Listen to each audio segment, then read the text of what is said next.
Отделение в 40 регионах страны, в том числе и в Якутии, имеет Союз молодых строителей России. И накануне его представители заключили соглашение о сотрудничестве с Хангаласским районом. Всероссийская организация «Союз молодых строителей России», деятельность которой направлена на увеличение и развитие кадрового потенциала строительной отрасли, открыла отделение в Хангаласском Улусе.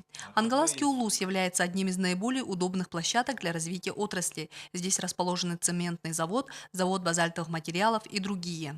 Наше отделение только начинает работу, но уже есть какие-то уже плоды, что-то мы уже делаем. Допустим, в Саха-Селигере уже выиграли грант, сейчас уже второй тур проходит. Цель и задача у нас повышение уровня строительной отрасли вообще в республике.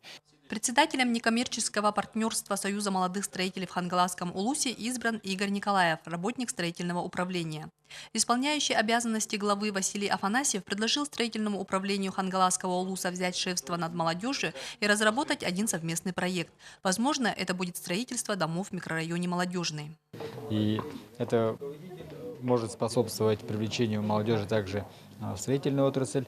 Я думаю, что будем привлекать не только строительные организации, но также те организации, которые создают инфраструктуру для строительства. Там также работают молодые люди, которые, возможно, захотят вступить в ряды некоммерческого партнерства.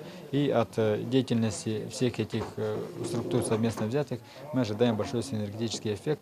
В начале ноября ожидается визит Александра Моор, руководителя Союза молодых строителей России, с посещением строительных объектов. Круглый стол закончился подписанием соглашения о сотрудничестве с муниципальным образованием Хангаласский Улус. Саргалана Ильина, Александр Ярков, НВК Саха, Хангаласский Улус.